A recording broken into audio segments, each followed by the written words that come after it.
en torno del 1,5%. Está con nosotros Miguel Luzárraga, Managing Director para Iberia de AllianceBernstein. Miguel, buenos días. Buenos días, un placer estar un jueves más aquí con vosotros. Bueno, mes de abril ya ha terminado, 4 meses de año. ¿Qué ha pasado en el mes de abril? ¿Cómo se puede analizar ya con un poquito de perspectiva lo que sucedió en el último mes y cómo va iniciándose este año tan complicado? Pues mira, el análisis es muy sencillo porque claramente lo predomina el color rojo. Nosotros hemos querido también, como siempre, poner todo un poco en perspectiva y analizarlo un poco desde una manera y desde otro prisma diferente, ¿no? Y os hemos traído este gráfico en el cual se puede ver lo que se llama el Z-Score, que es un factor, un determinante importante de los problemas que pueda tener una compañía, un mercado, un sector, y podemos ver que prácticamente todos los sectores, segmentos, mercados, salvo la parte del dólar, pues en terreno negativo, ¿no? Entonces esto es un indicador del año 68 que desarrolló Edward Altman en la Universidad en Estados Unidos, y bueno, pues es un indicador muy interesante para determinar esa combinación de factores para predecir bancarrotas, quiebras, indicadores complicados, digamos, de la economía. Y eso te resume, en cierto modo, lo que ha sucedido en la primera parte del año y exacerbado un poco más en la parte más cercana, que es abril, ¿no? Por lo tanto, mes complicado, con esos riesgos y tensiones geopolíticas, con esa inflación tan alta y tan incontrolada como hemos comprobado últimos, y bueno, y luego los bancos centrales con esas políticas más agresivas que claramente pues está haciendo que la gente pues vea un poco más esa ansiedad por esa volatilidad, ¿no?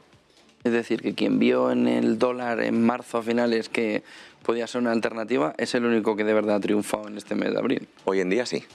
¿Volatilidad? ¿Está siendo el peor año con una volatilidad tan fuerte, tanto en las subidas como en las bajadas, tanto en la parte del S&P, tanto en el crecimiento general como en el growth, que también está viviendo una escalada muy importante? ¿Es el peor año?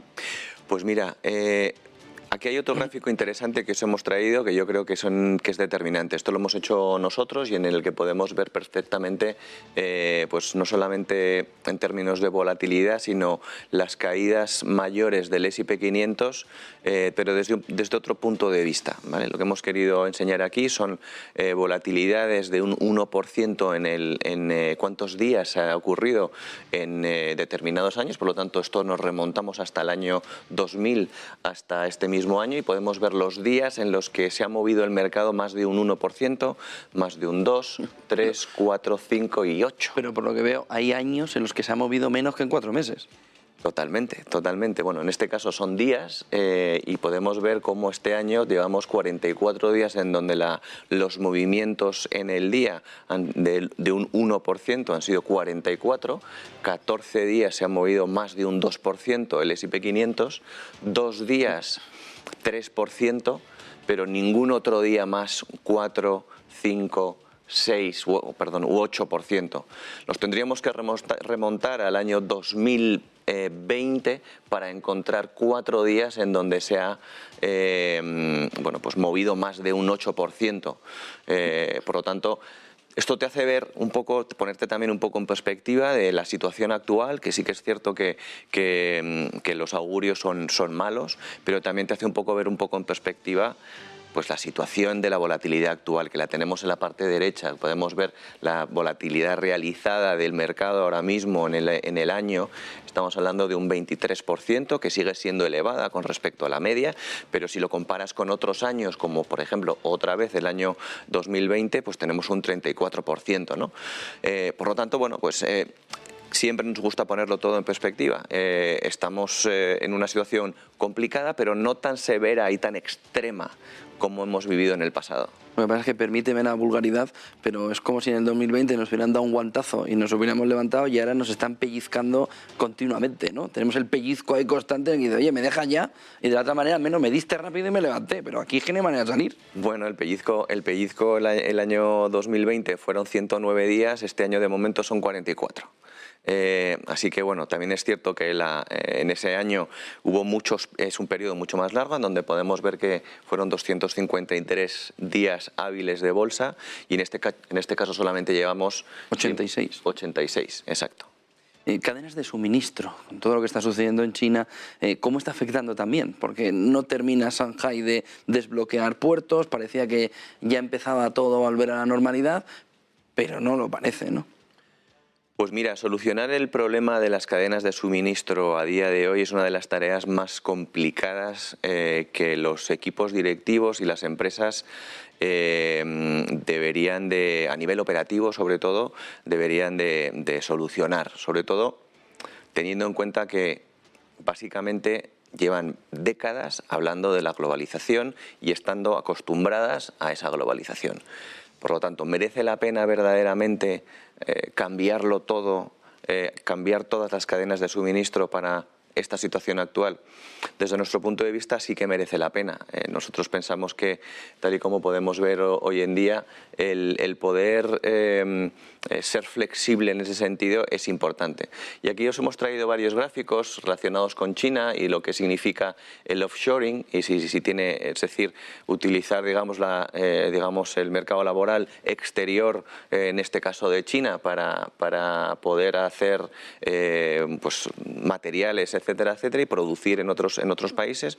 Pero claramente para los americanos y para el resto del mundo producir en China cada día es más caro, ¿no? Porque los salarios de los chinos cada día van subiendo más, como podemos ver, pero no solamente eso, sino que además podemos ver en el gráfico de la derecha cómo los costes de transporte también y de la energía en concreto, pues también están siendo mucho más altos de lo que eran antes. Por lo tanto, esto es un golpe importante a la línea de flotación de lo que es la globalización, pero sí que es cierto que hay factores que, claro, también pueden estar en contra de esta situación, como por ejemplo los aranceles, el coste, digamos, de estas materias primas del petróleo, por ejemplo, que nos puede hacer que encarezcan, digamos, el transporte aún más. Y bueno, pues la automatización, pues sí que es cierto que puede ser un factor en contra, pero de momento no es suficiente. Ahora mismo el inversor está buscando empresas fuertes, resilientes para esta situación que empieza a coger cuerpo de que es larga. ¿Cómo puede seleccionar el inversor esas empresas? ¿Qué factores debe mirar para de verdad encontrar esas empresas que ahora parece que son clave para poder al menos surfear un pelín lo que está sucediendo? Yo creo que hay 4 factores importantes a tener en cuenta. El primero, el CAPEX, que es el Capital Expenditure, es decir, el gasto del capital que hagan los empresarios, las empresas para su negocio, y sobre todo dónde va a invertir la empresa esos flujos de caja que vaya a ir generando, ya sean mayores, menores, pero dónde los va a destinar. Claro que es importante tener en cuenta si los va a destinar, por ejemplo, a la creación de fábricas, dónde las va a crear, qué va a hacer con este dinero. Te pongo el ejemplo, por ejemplo, y valga la redundancia, del sector semiconductores, en el cual, por ejemplo, Intel va a invertir 29 billones de dólares americanos en invertir en plantas para poder crear sus semiconductores en Alemania o en Irlanda. También va a invertir otros 40 billones en Ohio y en Arizona para poder, crecer más. Eso evidentemente va a hacer que esa industria se va a venir beneficiada, evidentemente, pero va a haber otros efectos colaterales positivos de tránsito, digamos, de acero para la creación, digamos, de esas empresas, de esas fábricas. Mercado laboral, va a ver cómo va a afectar de manera lateral a otros segmentos. Por lo tanto, esas inversiones y esos capital expenditure que nosotros llamamos, o el CAPEX que se llama en el mercado, pues evidentemente es importante. Ese es el primer factor. El segundo factor es la diversificación de proveedores. Como decíamos antes, ¿esto merece la pena cambiar todo esto para esta situación? Pues nosotros pensamos que sí. A día de hoy no podemos depender de solamente un proveedor. Tenemos, por ejemplo, tanto Airbus como Boeing, que han tenido problemas, digamos, de suministro de titanio porque su proveedor estaba solamente en Rusia. Pues eso no lo podemos permitir. Tenemos que tener un backup, digamos, un proveedor adicional que les pueda ayudar o que pueda ayudar a todas las compañías y diversificar un poco más los proveedores. Los cambios en los balances, evidentemente, este es el tercer factor importante. Pues hay personas, hay empresas, mejor dicho, que utilizan el cash flow pues para contratar más personal o aumentar, digamos, los inventarios. Nosotros pensamos que es mucho mejor atender a esta cadena de suministros, buscar, digamos, alternativas, pensar que esté más integrada, digamos, en el proceso, digamos, de fabricación de todos los factores. Y por último, no menos importante, digamos, la calidad del equipo gestor, no solamente a la hora de poder ser quiero decir, capaz de poder cambiar esas cadenas de suministro, ser innovador, ser hábil para poder retener capital, para poder retener a las personas, todo ese tipo de cosas y ser disruptor a la hora de poder encontrar otras fuentes en otros mercados, pues bueno, eso también es importante para las empresas. Por lo tanto, esos 4 son los factores que nosotros consideramos importantes para los inversores que tengan que ver hoy en día.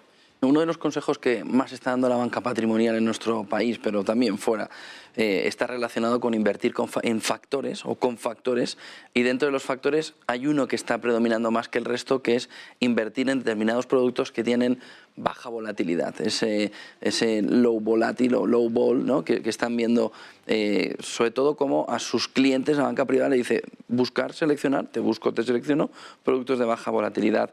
¿Tiene AllianceBernstein un producto de baja volatilidad para este entorno de mercado en el que se está recomendando mucho precisamente invertir en esa baja volatilidad? Pues sí, tenemos varios productos, tenemos una gama de productos de low volatility, de baja volatilidad, que sobre todo tiene 3 factores importantes a tener en cuenta: la calidad, la estabilidad y el precio. Por lo tanto, la calidad hoy en día es importante, calidad del management, calidad de los números, calidad de compañías resilientes, compañías que sean fuertes en estos momentos de mercado, que te puedan dar esa digamos, estabilidad. Y eso lo que te hace básicamente es disminuir la sensibilidad de la empresa a los movimientos que pueda tener el mercado. Eso es un factor importante. Tenemos un producto que es el Low Volatility Equity, que es un producto global que se centra en eso. Pero también tenemos un producto chino, tenemos un producto emergente, tenemos un producto americano, por lo tanto tenemos una gama de productos importantes. Pero sí que es cierto que a día de hoy lo que tenemos que hacer es diversificar. Y la mayor manera de diversificar hoy en día es a nivel de un producto global. Por lo tanto, ese AB Low Volatility Equity sería la alternativa más idónea. Pues muchísimas gracias, Miguel Luzárraga, Managing Director para Iberia de AllianceBernstein. Buen día y buen negocio. Igualmente, gracias a vosotros. 9 y 11 de la mañana, enseguida entramos en el detalle.